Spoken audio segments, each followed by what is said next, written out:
My name is Sally Frater, and I'm the Curator of Modern and Contemporary Art at the Ulrich Museum of Art. Thank you for coming to tonight's presentation of the lecture, Carnival Matters, En Masse and More, Coming Full Circle by Claire Tancons, the co-curator of En Masse, Carnival, and Performance Art of the Caribbean. En Masse, Carnival, and Performance Art of the Caribbean is an exhibition curated by Claire Tancons and Krista Thompson, organized by the Contemporary Art Center, New Orleans, and Independent Curators International, New York. The exhibition is made possible by an Emily Hall Tremaine Exhibition Award. Additional support is provided by the Andy Warhol Foundation for the Visual Arts and by the Institut Français in support of African and Caribbean projects. The Ulrich presentation is made possible by contributions from the Gridley Family Foundation, John and Nancy Brammer, Celebrity Cruises, the Keacha Family Foundation, Dr. Sam and Jackie Khoury, Martin Pringle Law Firm, Ron and Lee Starkle, Westar Energy, Clark and Sharon Bastian, Jane McHugh, Louise L. Barron, Eric Engstrom and Robert Bell, Sandra M. Langle, Liz and Bob Workman, and an anonymous donor. Additional generous support is provided by Denise and Rex Irwin, Marcia and Ted D. Ayers, Charles E. Baker, Lori and Mark A. Finucane, Justice H. Fugate, George and Eleanor Lucas, Dr. Pat Purvis, Dr. Dennis and Ann Ross, Don and Ellie Skokin, Dorothy Shannon, Steve Overstreet, John and Kay Morse, Bill, Julia, and Luke McBride in honor of Bob Workman, and Dasa and Nalini Gangadhar.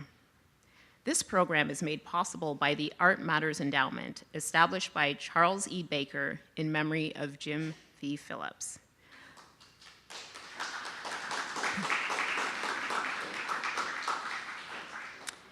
I'd also like to acknowledge the efforts of the Ulrich staff to realize this iteration of En Masse.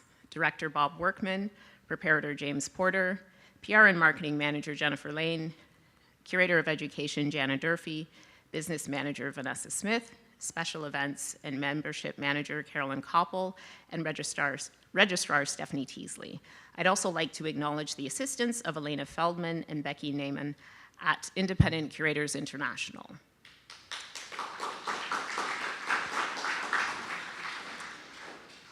Claire Tancons is a curator and scholar invested in the discourse and practice of the post-colonial politics of production and exhibition. Her work has frequently, though not exclusively, explored the interstices of performance and sight. For the last decade, Tancons has charted a distinct curatorial and scholarly path in performance, inflecting global art historical genealogies with African diasporic aesthetics, as well as decentering and othering curatorial methodologies as part of a wider reflection on global conditions of cultural production. With En Masse, Tancons, together with Krista Thompson, have both employed the constructs of the genres of performance, carnival and the carnivalesque, as strategies to explore notions of class, sight, temporality, power, collaborative and collective action, and identity. In doing so, the resulting exhibition, which features the work of 9 artists, illustrates not only the compelling remnants of their collective interventions into the tradition and practice of carnival as it exists in Jamaica, the Bahamas, Martinique, Trinidad, the Dominican Republic, New Orleans, London, and New York, but it also reveals the dynamism, complication, and complexity of the region of the Caribbean and its diasporas. As a member of the Caribbean diaspora, I am appreciative that an exhibition that is rooted in such a rigorous and thoughtful curatorial rubric exists, and I am beyond pleased to have the opportunity to stage it here at the Ulrich. Claire Tancons holds an MA in Museum Studies from École du Louvre, Paris, and an MA in Art History from the Courtauld Institute of Art in London. A former Curatorial Fellow of the Whitney Museum Independent Study Program, she has realized projects as an independent practitioner and through curatorial partnerships with projects such as the first edition of Tout Monde, Caribbean Contemporary Arts Festival, organized by the French Embassy Cultural Services, Florida and Puerto Rico, which was also co-curated with Johanna Alguac, Tied by Side, the opening ceremony of Faena Art's Miami Beach District, and Uphill Downhill, a BMW Tate live commission in the Turbine Hall, Tate Modern London. Tancons' practice has been recognized by various funding bodies. She is the recipient of a Prince Claus Fund Artistic Production Grant, 2 Curatorial Research Fellowships from the Foundation for Art Initiatives, an Andy Warhol Foundation Curatorial Fellowship, and an Emily Hall Tremaine Exhibition Award. In 2016, she was selected by Artsy as one of the 20 most influential young curators in the US. Through Extemporary, her artistic production company, Tancons is currently directing and producing Minshall, Mass of the Millennium, a short documentary feature about Trinidad massman Peter Minshall in collaboration with Abigail Hadid, and Moi Mangrove, a feature-length film about her father, Guadeloupean intellectual Gauthier Tancons, in collaboration with Cecilia Tripp. Tancons is currently a curator for the Sharjah Biennial 14, Leaving the Echo Chamber, with Zoe Butt and Omar Khalif, slated to open in 2019. Please join me in welcoming Claire Tancons.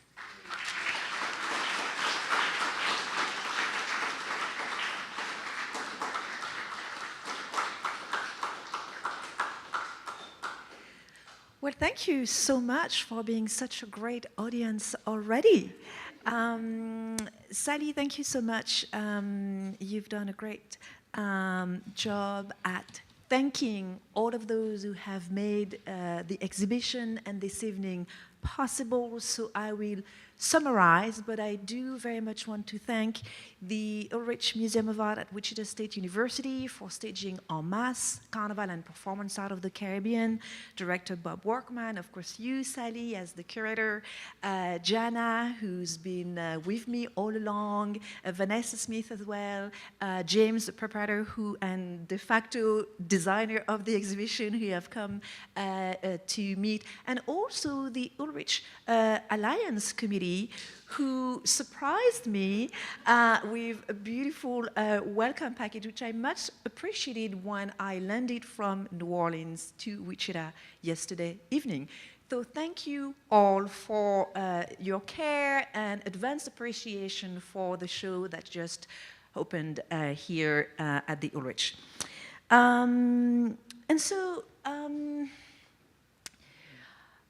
You know, in preparing for this evening, I have been wondering how to make en masse fresh again. A decade after I began to conceive of an exhibition that would look at the intersection between Carnival and contemporary art. 6 years after I met again this brilliant art historian who became my collaborator and co-curator of the exhibition, Krista Thompson, a professor of art history at Northwestern University.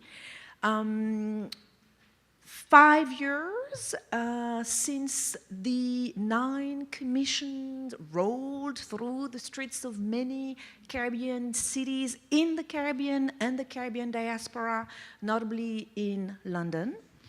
4 years since the show opened I'm sorry, 6 years since I found my collaborator.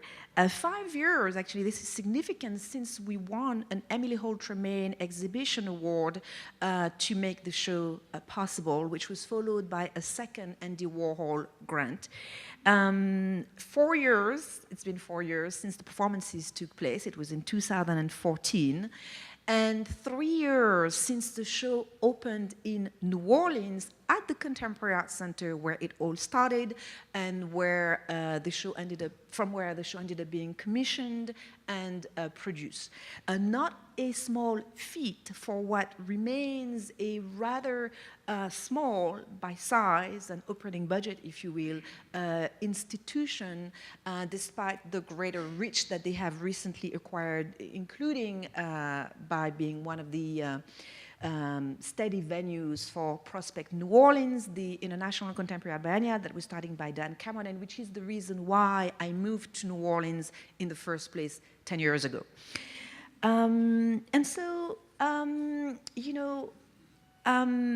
Carnival may seem very foreign to Wichita, and certainly the Caribbean is far from Kansas. And I realized how in the United States, Carnival, outside of the homegrown American Carnival that is Mardi Gras, and maybe outside of those pan-Caribbean festivals that began with the Caribbean diasporas to the Americas. I'm thinking, of course, of the Brooklyn Labor Day Parade, or in North America of what was once known as Caribana, which is the equivalent Labor Day Parade, if you will, but in Toronto. Or further afield, I'm thinking, of course, of the Notting Hill Carnival, in Europe.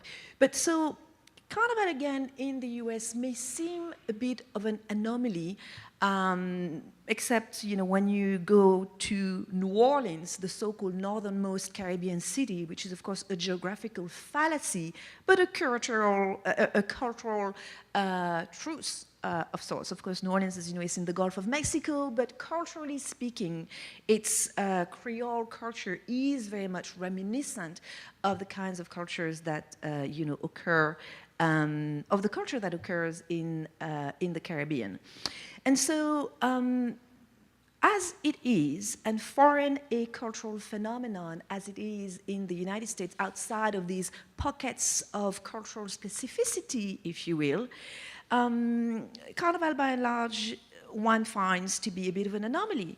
But if you look into mainstream media and mainstream kind of political commentary, you will find that Carnival is associated with civil unrest, or political theater, or a kind of a culture of depravity. So another interest of mine, which speaks to my interest in Carnival as a political phenomenon, what that only contains within it the seed for a potential upheaval of sorts. I've been very much commenting on the Carnivalesque within protest movement. And so back in 2011, looking into Occupy Wall Street and following what was being reported of the movement in mainstream media, you would find things such as, Occupy Wall Street being a means of airing societal grievance as Carnival. That's a New York Times journalist. And so again, we see the kind of negative connotation that is associated with Carnival as, again, being related to civil unrest, if you will. Closer to us, and in the way in which Carnival is brought within the realm of political theater, if you will, you find, speaking of the current presidency, that it's just another show, another act in the Carnival. You find, again, someone speaking and writing about the advent of Trumpian politics. It's nonstop Carnival of paranoia, or yet again, the current president's government being referred to as Mr. Trump's Carnival of misgovernment. These are all recent, very partisan, New York Times, political commentary. But this is to say, this is what, in the mainstream media, and regardless of which side of the partisan, debate we fall, this is kind of the context, with, to which Carnival is associated. And again, and just a last word, which I found quite speaking to Carnival as belonging in the culture of depravity. That's very recent. A journalist wrote of the inbred Carnival of early 21st century Washington. So Carnival gets a bad rap, clearly, So again, what matters here is that, as I said, Carnival is political, and if anything, these journalists appropriating the term Carnival may be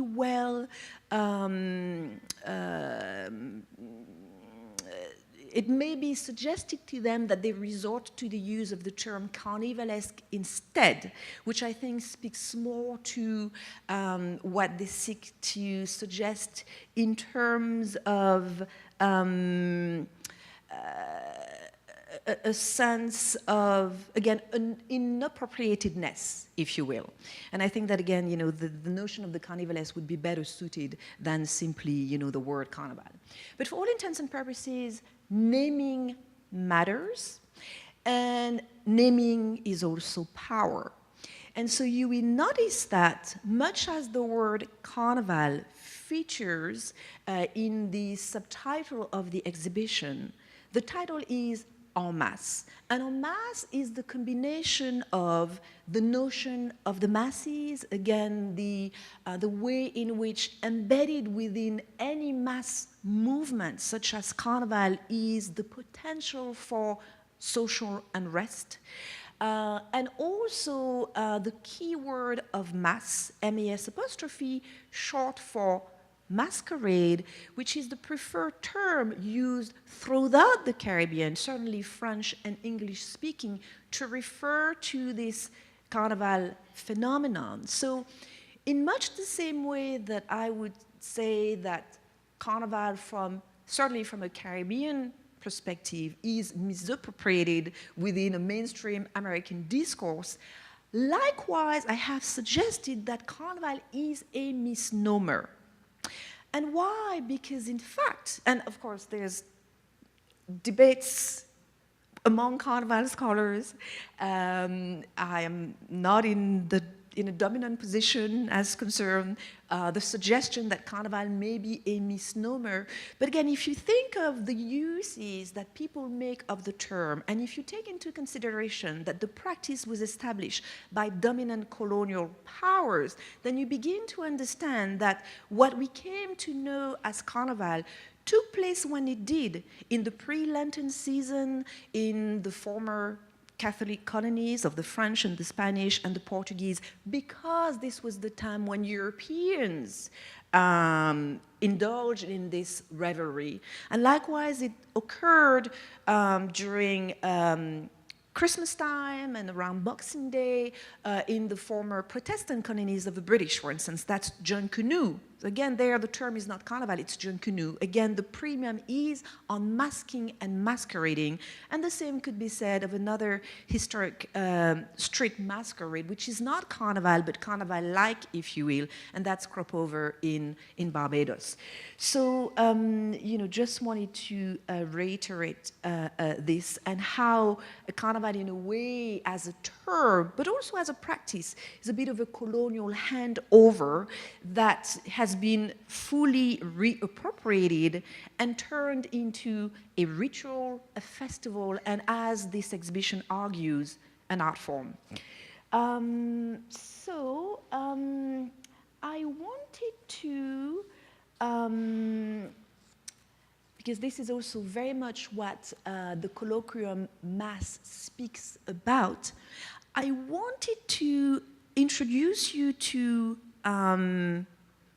the idea of mass through a short video that I shot 2 years ago when I was working in Miami on the inauguration of the Faena Forum. So it's a different project, but that video to me is a great introduction to what Trinidadians in particular have or encompass under the term mass, the way in which they have theorized and conceptualized the making of contemporary artwork that is cited within masquerading traditions that have evolved into becoming theatrical, operatic, in ways that you will see unfold through this presentation. So I want to introduce you to that, and then continue referring back to the exhibition with the idea that, of course, we're here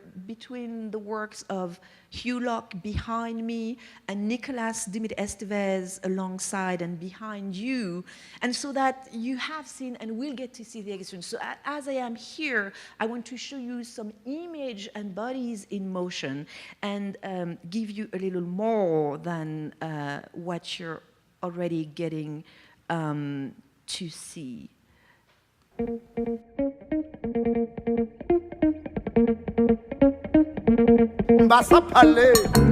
At the root of it, Carnival is about the celebration of freedom.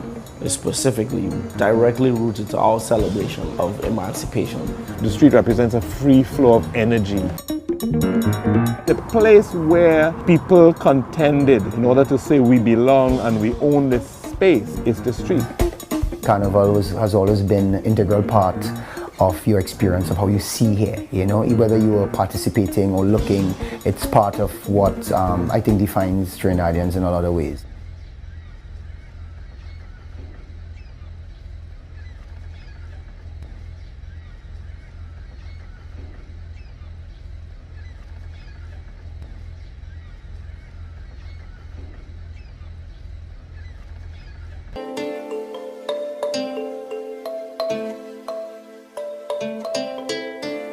Carnival is a ritual, Carnival is a festival, and Carnival is also an art form, which is really what interests us here.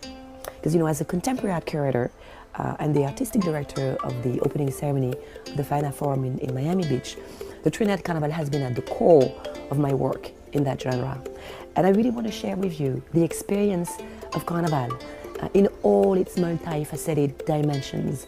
There's mass, which is the art of masquerading, costume making, and character portrayal. There's also pan, which is the percussive and melodic instrument that we usually know in its orchestra form as steel band. And finally, there's calypso, which is a lyrical song tradition used for social commentary. It's evolved into soca, which is jump-up music, and which is what people will play their mass to. That's how we say that we're doing Carnival here. We say to play mass, and it means all of these things. But most importantly, I also really want to introduce you to some of the key figures behind the contemporary artistic development of this unique Caribbean celebration.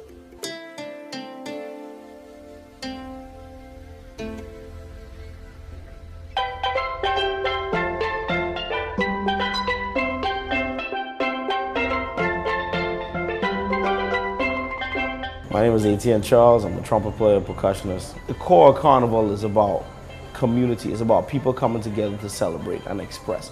So you use the arts, of course, because the arts is the highest form of communication between people. I'd love to hear you speak about extemporizing, which is a key feature to the art of the Calypsonian. Well, extempo that's the improvisation element, and that's the key. Before there was calypso, there was extempo. It's about navigating the actual situation as it came, telling the story within art. My name is Wendell Warren. Now, Carnival is about viscera and gut, and you should feel something. My mission has always been to try and understand this thing that we have inherited, this carnival, this special time. The carnivals that exist all over the place, but for some reason it still resonates very deeply here. Why is that? Trigonal is arts and Juve collective. We've been in existence since 1994, making Juve bands. Sorry, because we are also transporting mud up, so that's why the driver is called. My name is Che Lovelace, and I'm primarily a visual artist.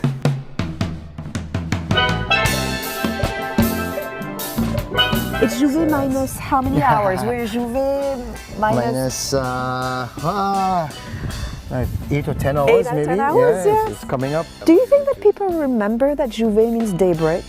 I hope so. Yes. I hope they do, because it's it's the definition. Yeah. Yeah, the opening day, right? Yeah, the opening day. The opening of the day. Juve has always been something that has been, you know, emotionally powerful to be involved with, you know, a sense of grounding you in the experience of being Trinidadian and being in a particular place at a particular time. Juve is the beginning of the sacred ritual of Carnival that we have inherited from our ancestors. And it is the beginning. It's where you strip away everything and you get back to an essence, you know, from mud or oil or any kind of pigment, something that transforms you into a whole other being. Looking at it from a distance, you may not think that is that interesting, but the more you think about it, it's kind of strange, you know, and wild, you know, that this amount of people would want to come out, like, you know, wee hours of the morning, adorn themselves in oil or mud. Can you give us a sense of what's going to happen on the road? I know we'll be there. Well, You know, the road is us and thousands of other people, you know. I like to call it the theater of chaos. So it's like how you create some kind of discipline and order in the middle of all this chaos. And a lot of it is just trusting, you know. We've had people come to us and say, what's the route? Which way are we going? It's like, we're going that way, down the road. Just follow, just trust, just lead. And then when the sun comes up, you know, you'll feel the difference. And then you head back to base and you wash off and you love up and everything is all good and you go and you play the rest of your mass.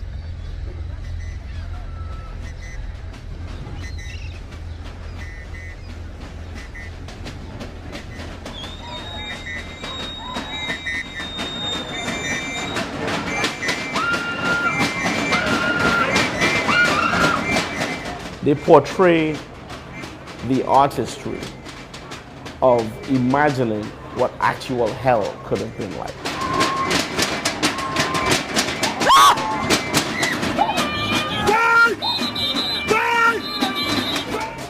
They are portraying something that no one can ever actually say they have seen. From the point of view of masquerading, I think I've been playing Blue Devil now maybe about 6 years.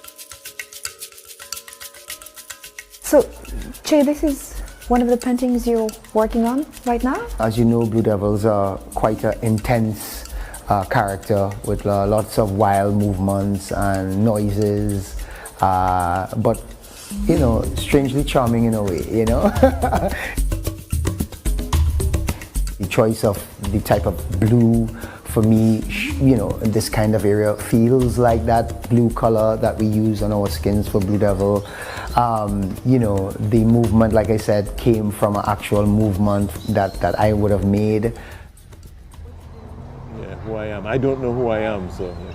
Yes, my name is Tony Hall, and I'm a playwright. I'm sitting next to Cecilia Salazar, glorious actress that she is. No, it's incredible how you're building upon this inter-Caribbean history, which is so little known and yet speaks volume to who we became as a Caribbean people. Right. I've been thinking about it for a while that I should be working in what we call the Grand Caribbean and not just English-speaking Caribbean or just Trinidad. One of the things about the Caribbean is that the Caribbean still embraces a kind of medieval world, even though the world has moved on. And I think that is why this Caribbean Carnival is so popular around the world, because it's still holding on to human contact. The world has moved away from that.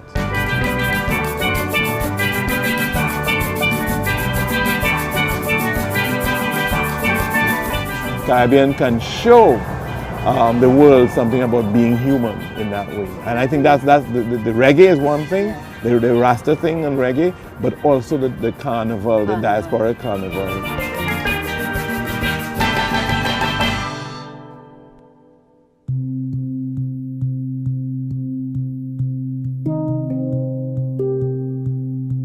Peter Minshall was a genius, full stop. He took a boko jumbi, which is a still walker. He created the illusion of a ballerina on point. That's pure mass. So he took all of these things, but then he made it trendy. Please, stop saying I am the genius. The real genius comes in the performance.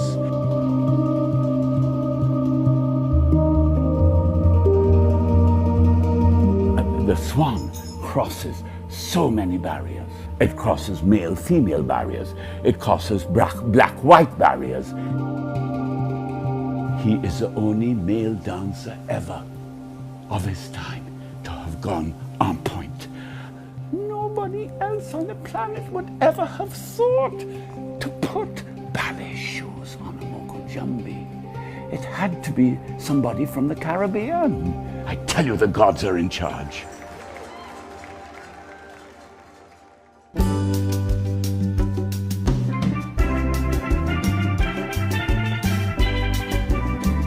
I mean, you could go Monday and Tuesday, you'll see thousands of people with feathers and beads on, and for them, that's carnival. And that's a beautiful feeling, to have that feeling of freedom. I guess that's why I've always been interested in finding out what the essence is and bringing that forth as much as possible. While still, as I say, we live in contemporary times, we live in now times, so you have to find a way to turn that into a product that you can sell to people, that people can respond to. Marshall McLuhan said that art is whatever you can get away with. I think mass is whatever you can get away with. Simple as that. Carnival is an art. It's an art that incorporates all of these different elements. But it's really all one thing. It's carnival. In our context, from the time you enter that arena, is like, get loose one time. That's what this time is about. Now that you've seen it, aren't you happy?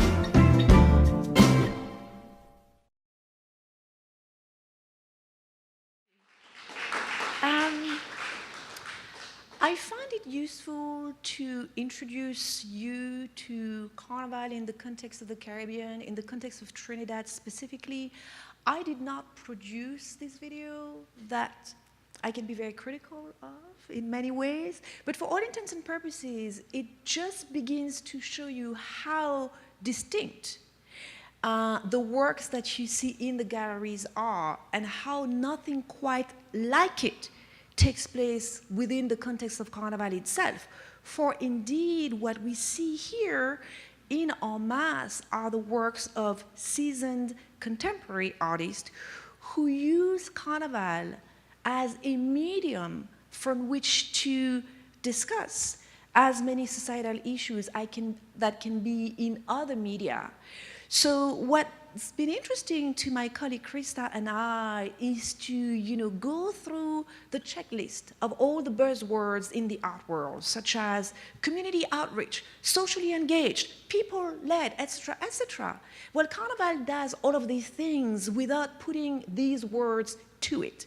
But this is the way in which we have thought to bring within the realm of the contemporary art world and of the performance art discourse and practice, the work that these Caribbean artists do.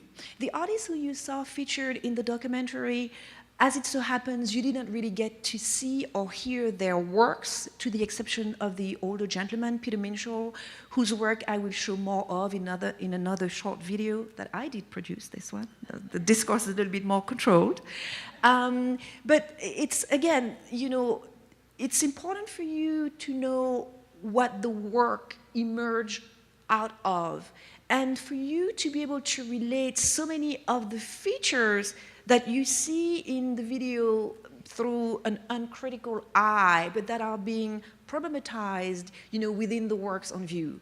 So, the en masse is as much about Carnival as it is about performance, as it is a contemporary art exhibition showcasing contemporary artworks that happen to be located within the medium of Carnival or mass or processional performance for some of them. But in the case of Nicolas Dimit Estevez, we have the queering of a space.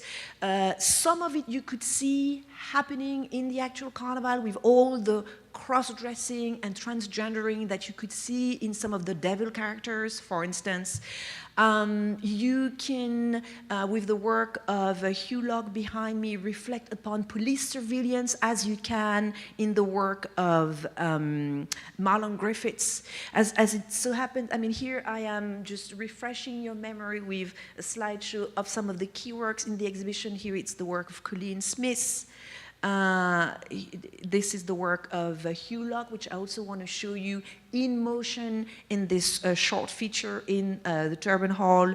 Again here, John Biddle, and I will pause there for a second. So really, en masse attempts to both open up a kind of a sense of another cultural context and a distinct genealogy of performance practice, of an African diasporic aesthetics that finds its rooting within the street masquerading practices of the Caribbean and the Americas at large, if you will.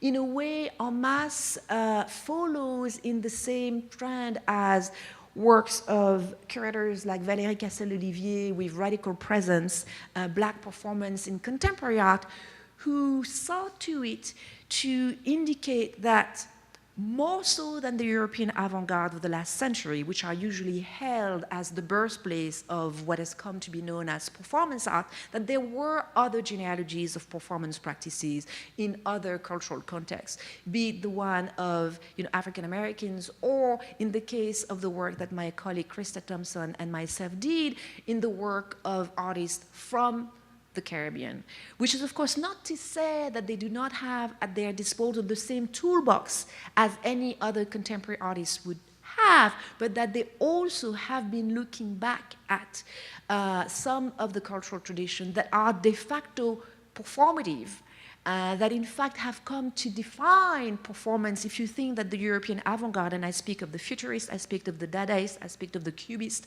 were looking at the time what was known as primitive art, which was nothing but the arts of Africa and Oceania, etc., etc. So in a way, we're coming full circle when we think that a younger generation of art historians and theoreticians and curators and artists are reappropriating these traditions that were reappropriated along the course without due credit being given to their own genealogies, if you will. So en masse attempts to do all of these things. So, are we good with time, Sally? Yes? And are you happy to continue looking at these videos as a kind of okay, great. So, I now want to, again, I can talk about the show at length. I think that by now you know the premise of it, right? 2014, 9 artists of the Caribbean or the African diaspora more generally, if you think of Colleen Smith, were invited by my colleague Krista Thompson and I to do new site-specific commission within the context of Carnival itself, which was an added challenge. It's one thing to curate Carnival as I have, or to curate processional performance inspired by Carnival practices in the Gwangju Biennial, or in the Turban Hall at the Tate Modern, or in Miami, which is already closer to home. It's another thing to try for the work to have relevance within the context of a Caribbean and Carnival culture, where people are very savvy in terms of understanding some of the cultural codes and local criticism that are being passed on, right? So that was the challenge that we set forth, for them. And so that was the year 2014. And then the year 2015, and this is what this other slideshow accounts for, was the opening of what turned out to be this exhibition en masse that you now see here at the Ulrich, after it was in San Francisco, Chicago, Grand Cayman, Nassau, the Bahamas, and then again New Orleans. So it's been touring for 2 years, back in the Caribbean and here in the US.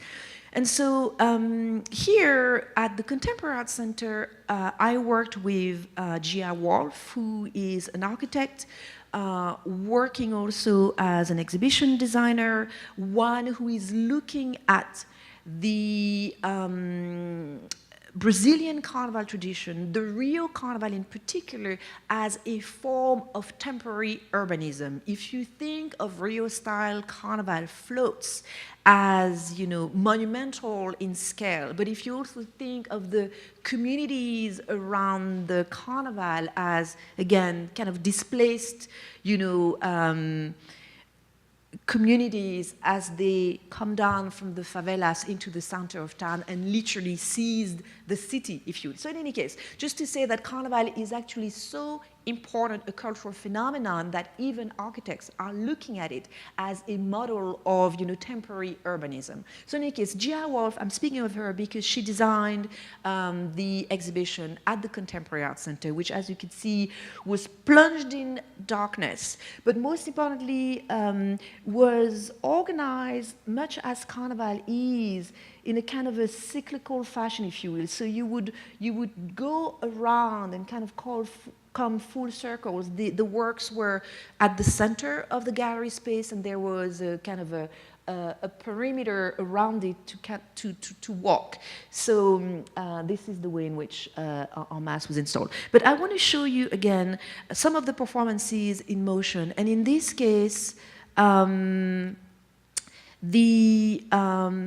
performance of Hulock, which was a co-commission with the Tate Modern. And again, this was quite significant. It was 2014, and as my colleague and I were working on En Masse, I was invited by Catherine Wood of Tate to work on an exhibition or to work on a project that would be looking at two things. One, Carnival, which began to suggest that Carnival maybe had something to contribute to the field of performance. And two, specifically also to the artistic and curatorial medium of processional performance as they have come to define it and to recognize it, if you will. And as the curator of performance at Tate, who's been using the Turban Hall, had herself understood that space to be a processional space.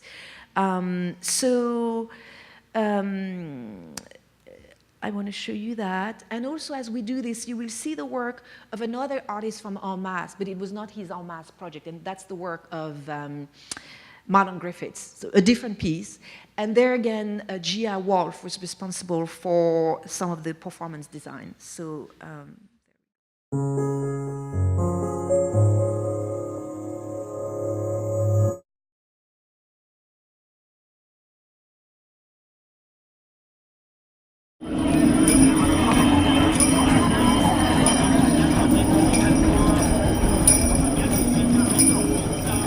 Today, on the weekend of the Notting Hill Carnival, here in the Turban Hall, we're presenting Uphill, Downhill, an indoor carnival performance with a series of newly commissioned works by 5 practitioners who have a history of working with carnival as a medium and a form of public address.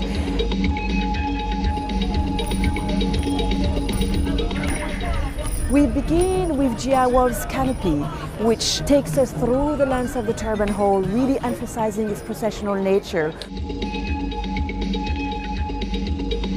We carry on with the soundscape sonar produced by Dub Morphology, specific to the performance, but very much playing on the notion of call and response.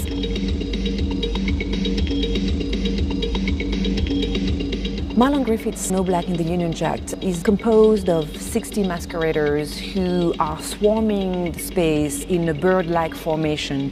Indeed, each and every costume represents a hummingbird, a very territorial and aggressive little bird that stands for Caribbean identity, a motif that the artist decided to use so as to indicate that the public is fighting back.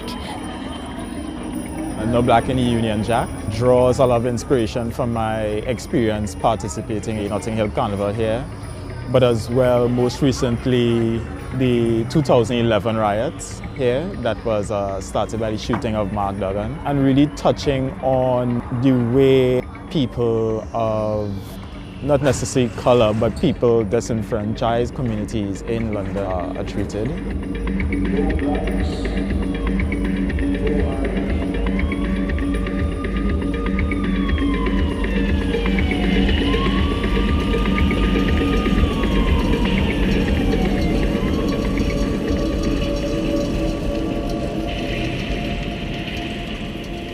Sky is Dancing. It's a very poetic intervention that also speaks to police surveillance in the form of ticker tape as, helicopters.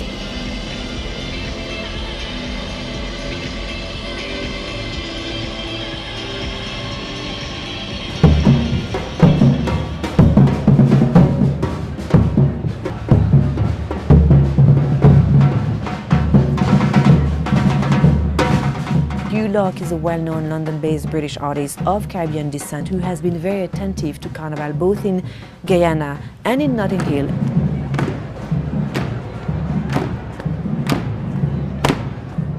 This is the first performative thing I'm doing. I'm directing it, I've come up with the idea, and I'm working with Batala Samba Reggae Band, and these are the guys without which this thing wouldn't be happening.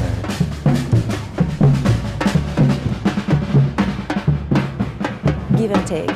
also working with the motif of the shield, responding to the state of police control and surveillance within the context of the Notting Hill Carnival, and further also commenting on the gentrification of the neighborhood, as can be seen on the motif of the shields, which really recreates the landscape of the Notting Hill neighborhood.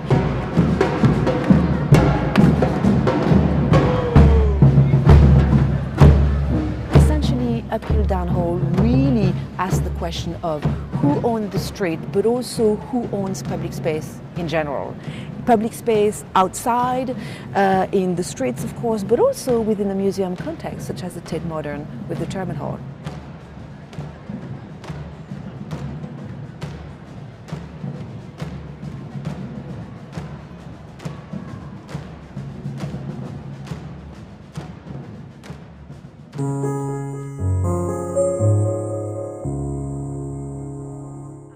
Forgive me for the quality of the video, which is not so great, I realize, at least in some passages, but I thought that it would be interesting for you, well, first of all, to get to see the work of three of the en masse artists, even though, again, there's only one en masse work, and that's Ulocks, which we see here, or rather, which is hidden behind the screen, but also to see Marlon Griffiths, whose aesthetic you might begin to recognize, the very kind of angular forms and downright futuristic kind of aesthetics that he's been employing in his work. And of course, Marlon here is responsible for positions and power. And then also G.I. Wolf, who contributed the canopy. Again, it's a trope that has been used time and again by various Carnival designers. It was a deconstructed canopy, very much of a feat of engineering to hoist it from one end of the turbine hall to the next. So, you know, to get to see them on screen, at least for Marlon and for you, and to get to see also the motion of this particular work, though you have a little bit of an idea of it on his own, you know, take on the footage. But again, also to get a sense of the political nature and the social engagement behind the work, and how, you know, if one doesn't just take the costume for Carnival, like one would, you know, the tree for the forest, but actually, you know, goes beneath the surface of the, you know, again, you know, the colors and the seeming joy, one begins to understand the strategies that are at play in terms of occupying space, claiming one's territory. So again, in the case of Ulock, attempting to reappropriate symbolically so the space of the Notting Hill Carnival. In the case of Marlon Griffiths, you know, reacting to the shooting of Mark Duggan, Black Briton, he was killed, as so many African Americans are, at, you know, traffic stop, you know, not having a gun, nothing. So, you know, these are the concerns of these, you know, artists as they do their work. Let me see, just to make sure that I tell you everything that I want to tell you. And we're still doing good time-wise. Yes, more or less. Okay, yes. You know, I take for granted that you will get to, you know, find your way through the complexities of the Caribbean as a cultural space, as a social space, as a political space, as an artistic space, as a curatorial space, and of all the various works of the artist. Also with, you know, the catalog that I know some of you have consulted or bought or, you know, will get to read, that again goes into all these intricacies, knowing that again the challenge for my colleague and I always is to at once introduce a cultural context that we know may not be familiar to audiences outside of the Caribbean or Latin America.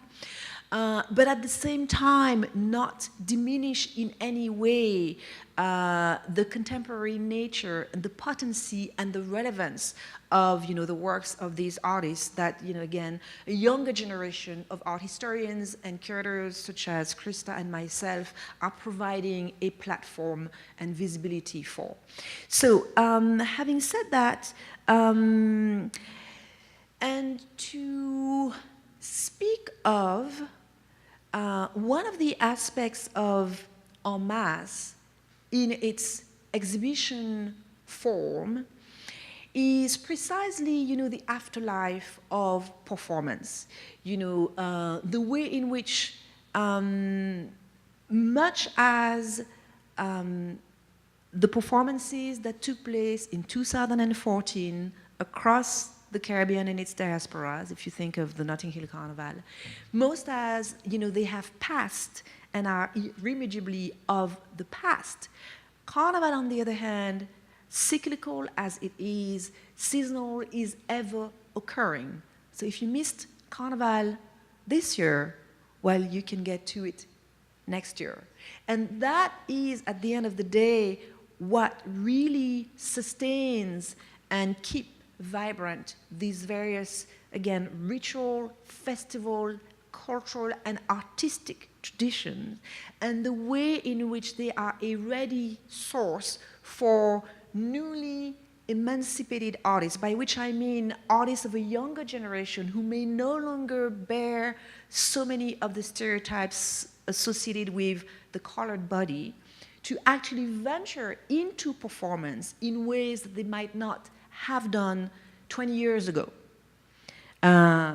And so again, Carnival is a very, you know, strong and mainstream phenomenon, you know, in the Caribbean, and one which is now, you know, incorporating as, again, a ready source of inspiration and of techniques, of methods for, you know, a younger generation of artists of the Caribbean and beyond. So I want to end with this last little video of Peter Minshall, who you saw already at the end of the first video I showed. And the reason being that Peter Minshall is a towering figure of the Caribbean and certainly of the world of Carnival.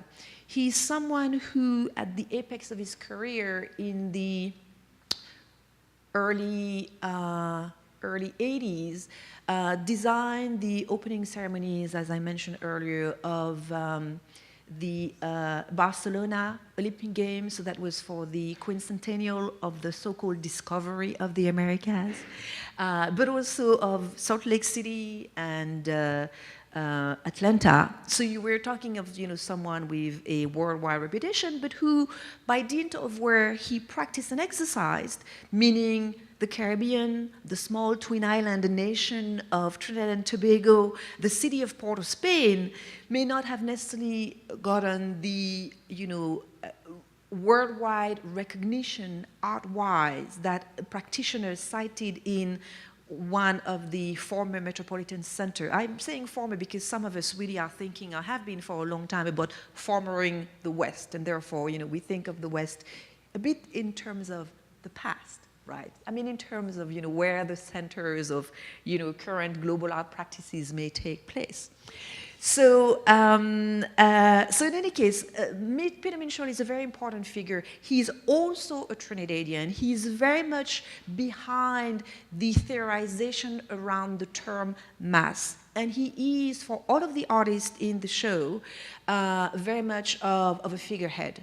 And so again, you have to forgive me, and I have to have forgiveness to non-Trinidadian Caribbeans for the emphasis being placed on Trinidad. It's really because it's come to define this particular genre of mass, and it is the genre that has been exported with the Caribbean diasporas. So you will find that most, all, if not all, these diasporic pan-Caribbean carnival began with a Trinidadian and a woman as that. That was the case of a Brooklyn Liberty Parade because it was, before it was in Brooklyn, it started in Harlem in the late 40s. It's the same of the Notting Hill Carnival with Claudia Jones. I don't so much know the history in Toronto, but somehow, much like, as the gentleman put it in, again, the first video that I showed, Tony Hall, you know, Jamaican music colonized the world. But Trinidad Carnival colonized it in a different way on the aesthetic level of, you know, mass performance. I mean, just to draw an easy parallel in terms of some of the Caribbean contributions in the arts that you may more readily recognize. So, Peter Minshall at last. The darkness drops again. But now I know that 20 centuries of stony sleep were vexed to nightmare by a rocking cradle. And what rough beast, its hour come round at last, slouches towards Bethlehem to be born.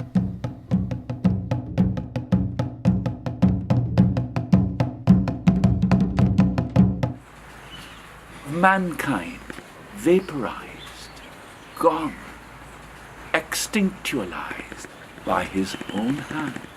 People over here, people over there, and people over there, all over the world, are increasing their arsenals of weapons. We are intent on polluting and poisoning the earth, the air, and the water. This is madness. And something in your soul cried out for a mass that would deal with that.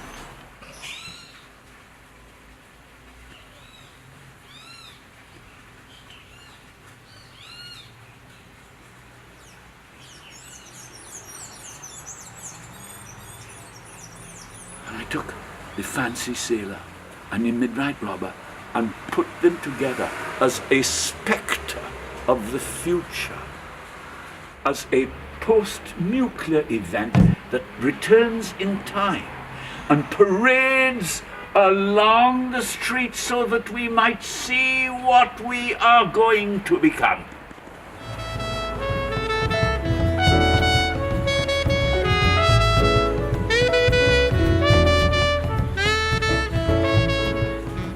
The irony of me is I went to England to learn how to do real art, having left the fancy sailor there in Port of Spain, not knowing that the fancy sailor was the realest art I'd ever seen. Real!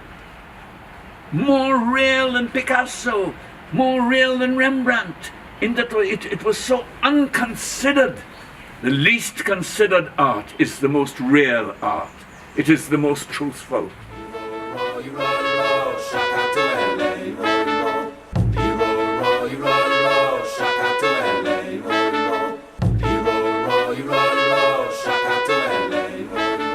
In theatrical, conventional forms like dance, opera, and plays, the apparel is secondary.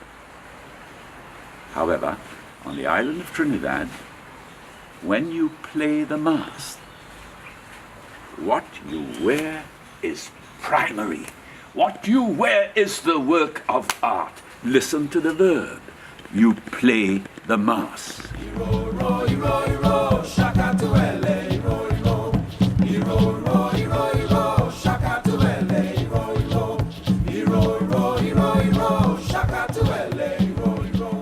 What's wonderful about the mass is it can take the single iconic painting of Munch that we all know, the Scream. And being a painting, it is silent. And we multiply it 30 or 40 times. And there are these 40. They're almost howling with no voice. I say this to the world. Do not ever stifle your artist. The artist is your last reinsurance of someone seeking a truth. And invariably seeking it not for any self-promotion, seeking it for the benefit of his people. More so in the mass than in any other form of expression that I know. And I remembered Yeats' poem, The Second Coming. Spiritus Mundi was the foreboding of an artist on behalf of humankind, of his fears, of what is being, what angers are now reaching a boiling point.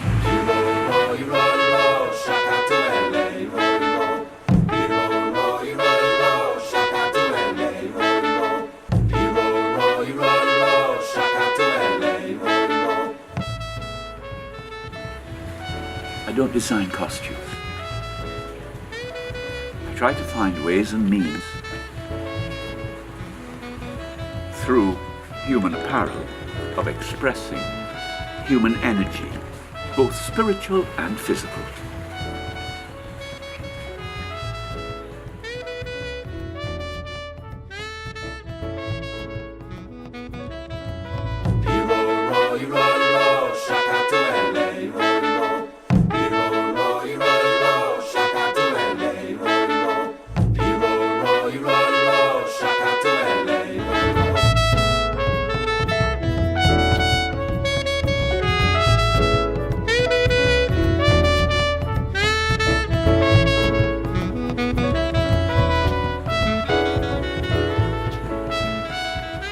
The thing that made me love the Mass when I first set foot in it was first of all, it spoke with great symbols. It did not use language. It used symbol and influence and the mountains and the savannah and the rain and the shine and the mood of the day. There are things that I have witnessed in the savannah, the likes of which I have never witnessed in an opera house, or just, it's a different connection, but my God, it's as valid as any other. But don't you understand that Carnival is a whole religious process? Well, they don't actually, but it is, you know. It is an affirmation of life. So it's basically about fecundity, it's about praying to God, it's about being one with God.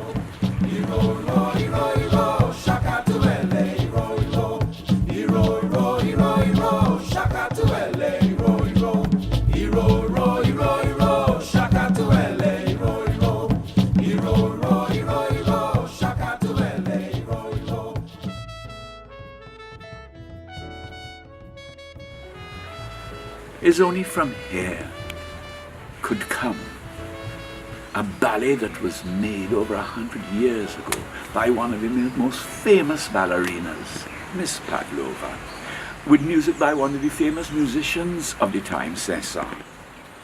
For one of the most famous ballet companies, I'd say she performed it over 4,000 times.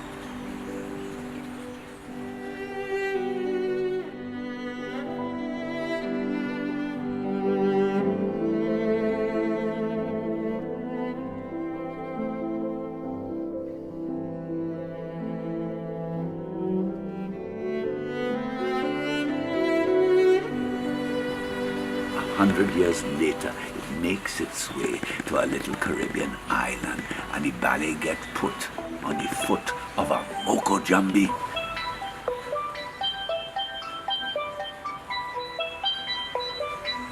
The Swan was blessed with something that artists of 100 years ago had given it.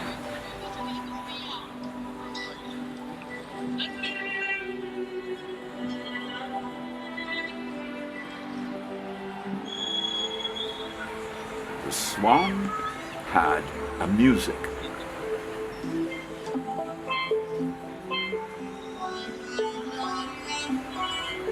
Sweet, things don't happen. You see chaos up there? Come, child, come. You have some work to do. You see this ballet from a long time. So the music is exactly the length they will allow you to play your mass as a king on the stage. You can imagine that.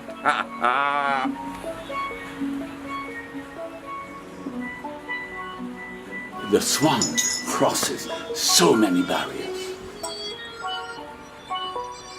It crosses male-female barriers. It crosses black-white barriers.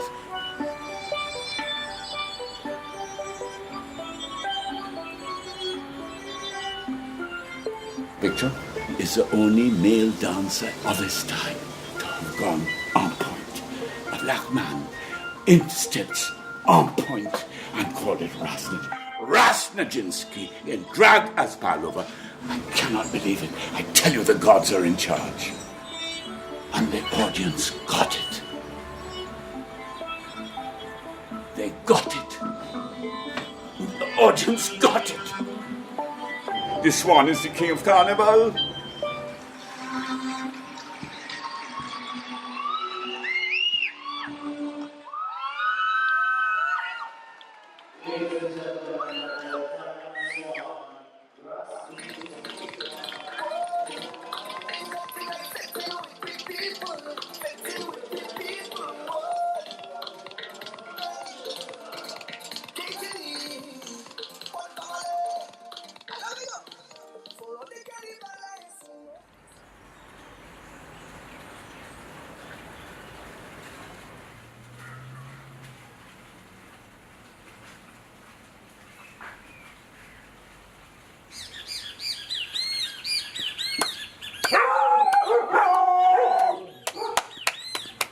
Kiskadis, dogs, creatures of heaven. Very nice.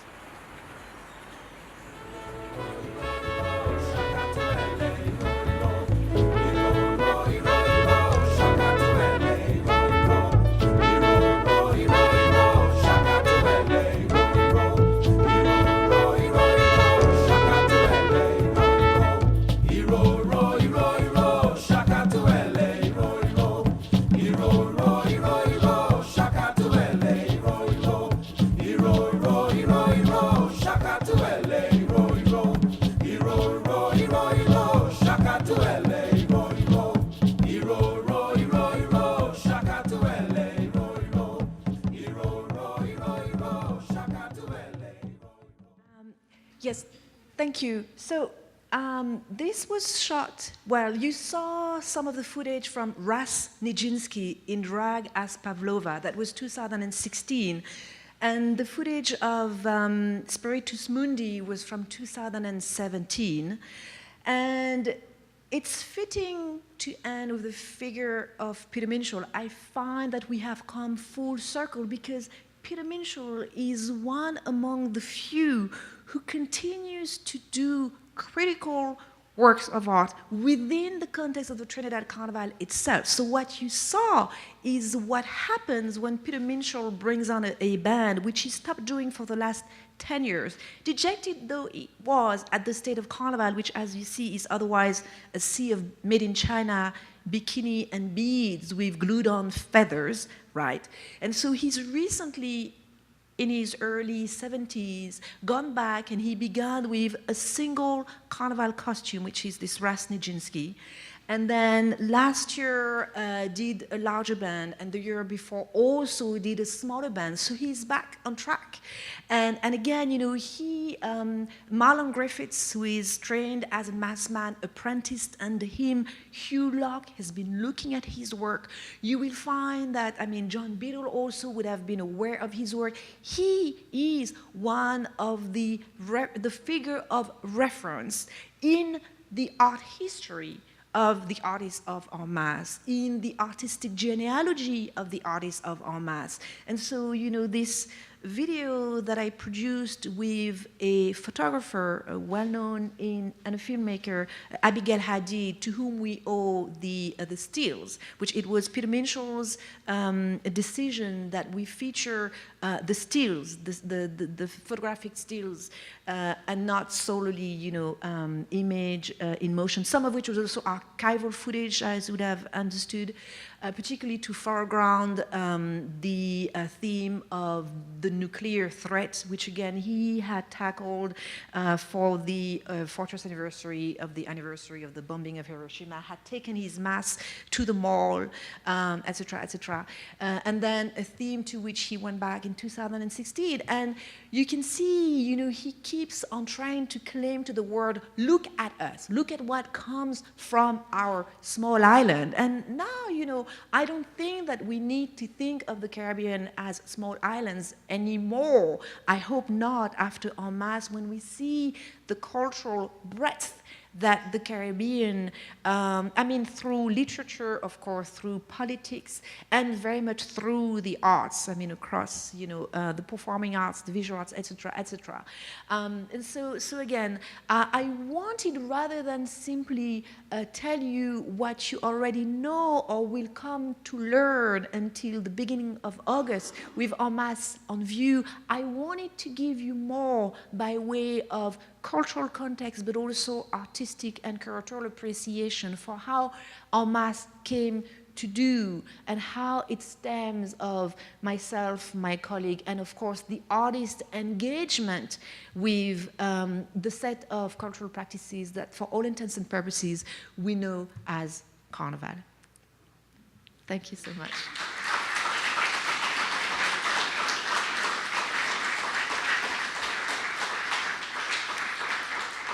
Questions? Yes. I'm curious about the lanterns that look like coffins.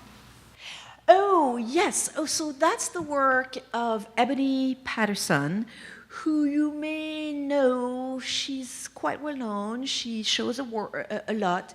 She's from Jamaica. She teaches actually here in Kansas. No, Kentucky. I'm sorry. Excuse me. Wrong state. K-State, sorry, Kentucky, thank you. And then she's represented by Monique Meloche in Chicago. Okay, so that piece, which actually, let's put it up. It is, there we go. Invisible Presence, Bling Funeral. It addressed very much the local but also international social and political climate, to the extent that the work was spurred by what some of you here in the US may remember, for the US were involved in tracking this infamous drug lord known as Dudus all the way to Kingston. So he was wanted, this particular drug lord, the fate of which whose fate I don't know. But again, he was known under the moniker Dudus, and he was wanted so bad, even by the US, that they intervened by I don't know if I mean the FBI or the CIA, but American police forces were in Kingston chasing Dudus. And in the process, a lot of folks died in the crossfire. And so initially, each and every one of the coffins represented one of those, some of those who had fallen. Then it became wider about the state of, criminality and shootings that take place in the equivalent of inner city communities, if you will. But so again, it was very much a protest piece within the Jamaican Carnival, which, as I explained to some of you who heard me earlier, is a Trinidadian import. The street masquerading tradition in Jamaica is Junkanoo, like it is in the Bahamas. The difference being that the Junkanoo Festival is an incredibly vibrant, continuously occurring festival, whereas in Jamaica it has somewhat died out. You may find remnants of it in the countryside played by old folks, but it's no longer a vibrant contemporary festival. So Jamaicans, as many other Caribbean nations have decided for touristic economic purposes to import Carnival. And of course, you get it, the model is the Trinidad Carnival. So they have a carnival which takes place during the spring, totally outside of their own traditional street masquerading season, which again would have been Christmastide, Boxing Day. And it's very much a thing of the brown middle class. It doesn't have any social or political, stakes. It's essentially what you have seen as being the mainstream of Carnival, which is, again, made in China, bikini and beads with glued-on feathers. And so her work, on the other hand, again, it is colorful, it has this celebratory dimension, but again, that's the versatility and the multiplicity of Carnival. If you go behind the shiny surface and care to maybe watch the motion, you realize, oh, there's something of a funeral procession to this. But there's also something that is decidedly of a protest nature. So much so that, as I again shared with you, and in another presentation I show a slide of it, it was so readily recognized as potent protest material that it was reappropriated by an artist in Toronto as part of BLM Black Lives Matter Toronto, within I think the Gay Pride a couple of days ago, a couple of years ago. So an artist appropriated the coffin design as, placards and protest. Now, Ebony, who was not consulted, whose authorization was not thought, was quite upset. And I could not help but understand her being upset. And yet at the same time, I found it really telling and somewhat fantastic that her work was seen as being so potent as to be used within the context of an actual protest. And so I have references, to that. And I mean, not to mention that, of course, within the realm of Carnival, maybe even more so than in another genre or art form, collaboration, collectivity, community, and distributed authorship is very important, so that who is to claim really and who is to really be against, the circulation of images such as that of, her work. But this is the context out of which it was born, very much commenting on a local Jamaican, situation, but that we understand to have international resonance, at least regional, if we think of the Americas at large, and the way in which, the US were involved in the shootings that took place and decimated part of the community. And so it's an interesting piece also because, my colleague Krista and I have very much been thinking about en masse, as a bit, as I have shared with some of you, a bit of a case studies into how to showcase the afterlife of performance. What are the different curatorial and artistic strategies? As you see, there's quite a bit of straight-up documentation. That would be the case of this little video of Hugh Locke. There's, maybe more sophisticated or readily more sophisticated moving image works, such as that can be found with Charles Campbell, who invited another artist to do a stop motion animation with elements of documentation, but not as documentation, who also, to the exception of images or photographs such as this one, chose to create a new piece with the buckyball-like, piece, something that refers to but does not attempt to mimic or replicate, with this understanding that we have in the Caribbean that, again, there's always another Carnival next year.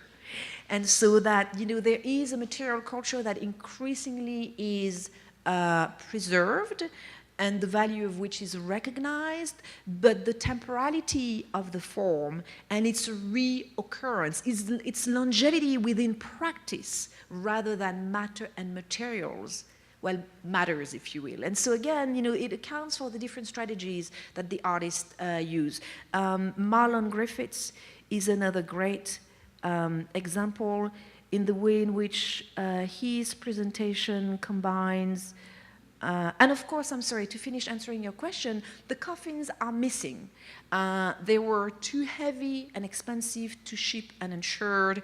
The artist has also chosen to turn them into artworks. Of course, she has a gallery to sell them, so that's convenient.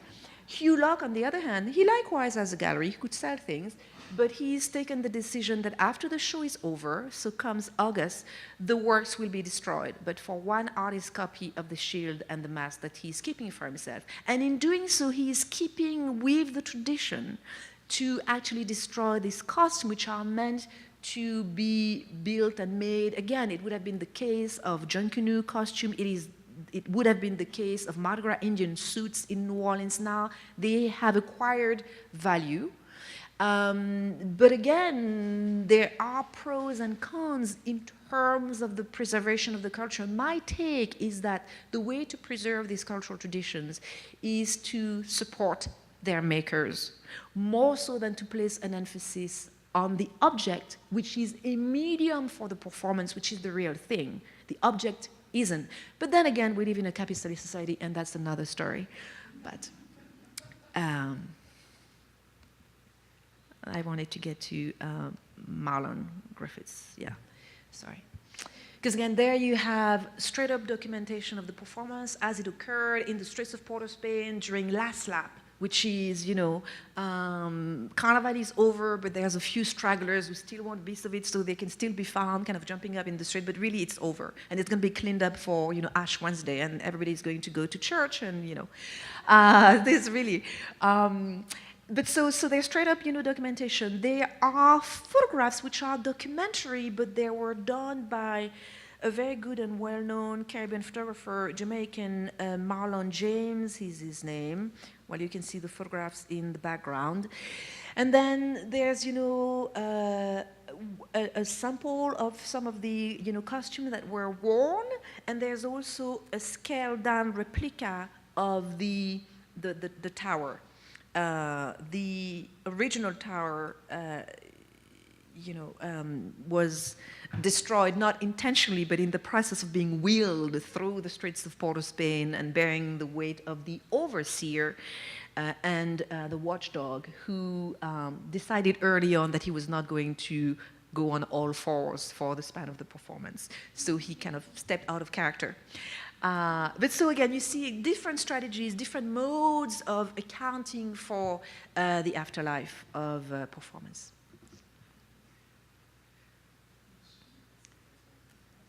Yes, of course. I mean, I'm as many questions as you have.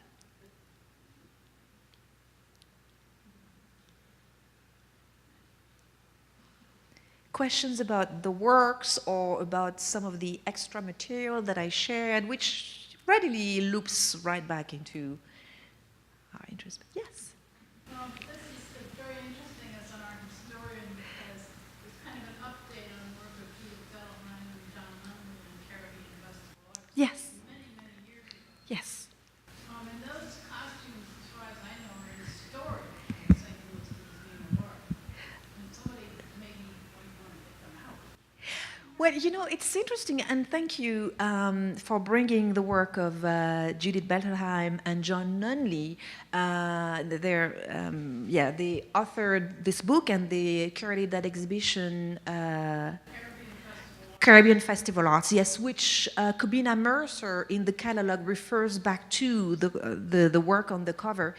Now, it's interesting because it's one of these exhibitions that my colleague and I had issues with in the way in which it presented the works from an anthropological standpoint, which is typically the domain to which this material production has been relegated, but also the material production of people outside of the West, or outside of the West, if you will, which is why I am of two minds when it comes with showcasing the work, because of the continued legacy of the anthropological gaze upon certain forms of cultural practices.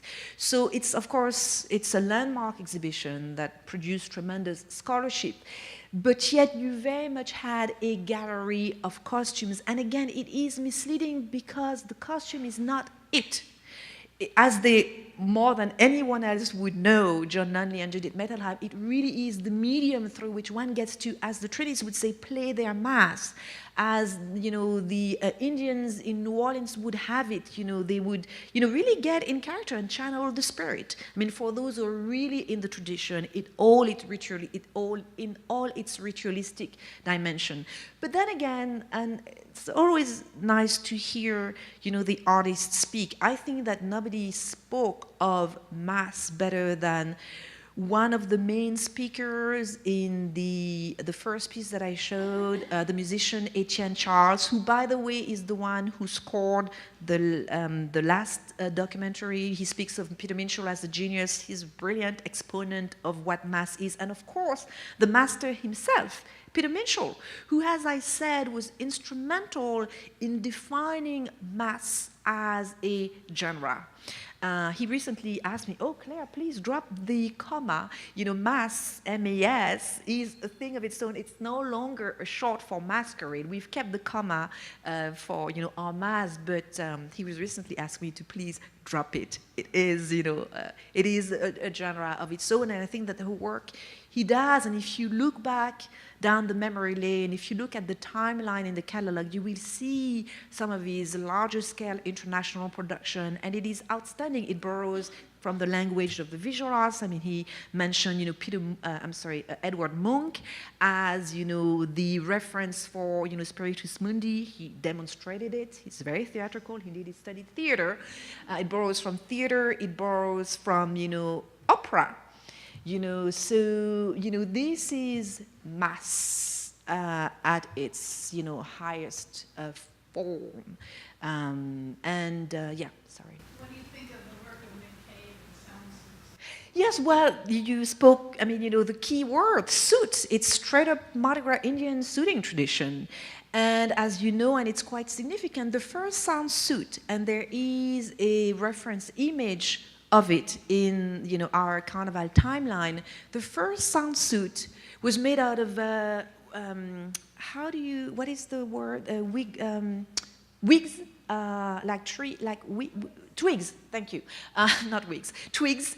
It looks nothing like his later sound suits, but most critically, it was a response to the beating of Rodney King. And so this is an African-American artist who is responding to what has not ceased, in fact, to occur and recur and become somewhat of an epidemic. So he responds to this phenomenon by wanting to shield and protect the body with an armor of sorts. Right? And when he uses the term suit, it is because he's looking at the suiting tradition of the Mardi Gras Indians. Please do not tell a Mardi Gras Indian that they're, you know, doing a costume. You hear also how Peter Minshall will tell you, I do not design costumes. What they do is something of another nature entirely.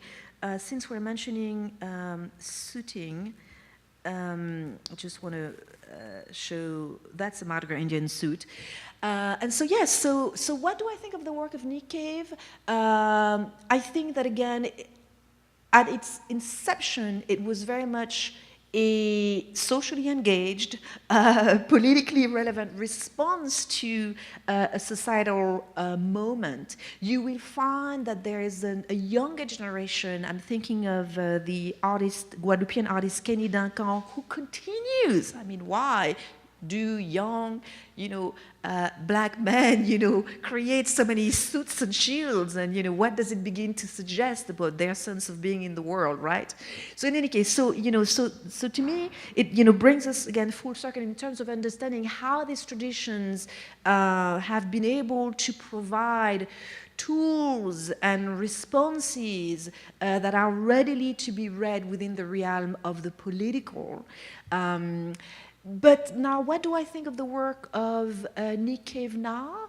I think that it's unfortunate he's merchandising it, and that you can find a sound suit as a key holder or a poster or a mug or this and that and the other. So to me, he has lost a lot of, you know, his earlier vibrancy. Incredible though the work, I mean, continues to be visually and, you know, performatively, but I'm not such a fan of the newer work. And actually, in full disclosure, we did speak to him, and I think, you know, his fees exploded our, you know, our budget anyway. But and again, it's like he's past that stage where it's going to be exciting to him to be in communication with us and with New Orleans Mardi Gras Indian tradition, which did not feature in en masse at the Contemporary Art Center, ironically so, because the artists whom we invited, Colleen Smith, took another take, not so much on Mardi Gras traditions, but on the second line traditions, which have elements, I mean, carnivalesque, definitely parading, elements to them, but are not carnival per se. And also, among curators, there continues to be debates that I personally consider fruitless and of another time about, what constitutes contemporary art or not. So, does this qualify as contemporary art? To me, it's neither here nor there. Is the work relevant aesthetically, socially, politically? Yes, therefore. As primarily a cultural practitioner, who happens to at times also be a curator and an art historian, I am primarily interested in cultural production. And so the debate as to what qualify as contemporary art really to me is neither here nor there. And so I personally would readily curate such work in a so-called contemporary art exhibition, but not all my colleagues would necessarily. But in any case, just for the record, this was 10 years ago in New Orleans as part of Prospect New Orleans, and Dan Cameron is to be credited as the visionary curator he is to understand the importance of folk traditions, folk is not a dirty word, and also of their contemporary nature. So in any case, I could go on, but sorry. Thank you. Thank you.